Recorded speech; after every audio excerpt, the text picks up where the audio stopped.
এই বোতলগুলা রং করা শুরু করছি শুধুমাত্র গাছ লাগাবো। আর এত পরিমাণে বৃষ্টি শুরু হয়েছে আজকে 1 মাস ধরে, গাছ লাগানোর সুযোগই পাচ্ছি না। কারণ মাটি স্যাঁতসেঁতে থাকে আর প্রচুর ভিজা থাকে, যেহেতু প্রতিদিন বৃষ্টি আসে।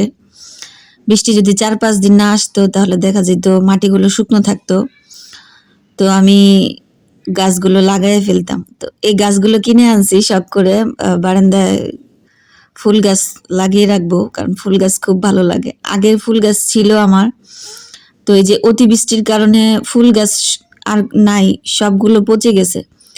পরে আবার ওই নার্সারিতে গিয়ে দেখলাম এই গাছগুলো, পরে নিয়ে নিলাম। তো এগুলো বারান্দায় রেখে দিয়েছি, কারণ ছাদে রাখলে এগুলো আর বাঁচবে না, যেহেতু বাচ্চা গাছ এগুলো। তো ঘরে রেখে আমি আদর যত্ন করতেছি। তো এগুলো আমি ডালের পানি দিচ্ছিলাম, চাল ধোয়ার পানি দিই। তো এই যে বোতলগুলো আমি রেডি করছি, এই বোতলগুলো আমি যে ভাঙাড়িতে যেগুলো ঘরের জিনিসপত্র বিক্রি করি, ওই ছেলেটাকে বলে রাখছিলাম যে আমার কতগুলো বোতল দিও। তো ওরে বলছিলাম পানির বোতল দিতে, তো তেলের বোতল দিছে। এগুলো আবার কেটে ধুয়ে পরিষ্কার করছি সাবান পানি দিয়ে, তো খুব কষ্ট হয়েছে। তো এরপরে যে এই কাজগুলো করতেছি, কারণ আমার বাসায় সবই থাকে, আমি আমার প্রয়োজনীয় সব কাজ নিজে নিজে করি, আর যা যা প্রয়োজন হয় সবগুলো কিনে রাখি। আমার নিজস্ব যা প্রয়োজন তার থেকে আমার যেগুলো শখের জিনিস সেগুলো আমি আগে প্রায়োরিটি দিই, কারণ আমার এগুলোই ভালো লাগে। তো এই যে বোতল ফুটা করার কাজটা আমি রাত্রে 4টা বাজে উঠে করছি, তখন ফজরের আজান দিতেছিল। তো আমি সাউন্ডটা মিউট করে রাখছি। এই কাজটা আমি রাতে করতেছি কেন? কারণ বাচ্চারা দেখা যায় কাজ করার সময় সারাক্ষণ মার সাথে সাথে ঘোরাফেরা করে, আর ওরা আমার সাথে সাথে ঘোরাফেরা করবে।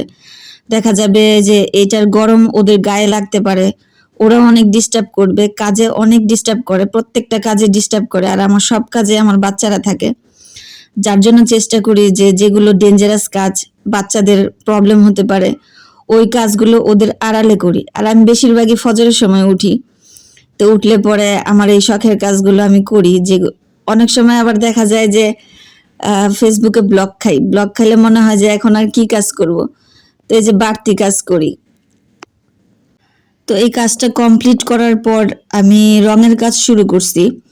তো রং করাও, বোতল প্রায় রং করা শেষ, শুধু এই যে এত অতিবৃষ্টির কারণে আমি আর এই যে বোতলের মধ্যে মাটি দিতে পারতেছি না, গাছগুলো লাগাতে পারছি না।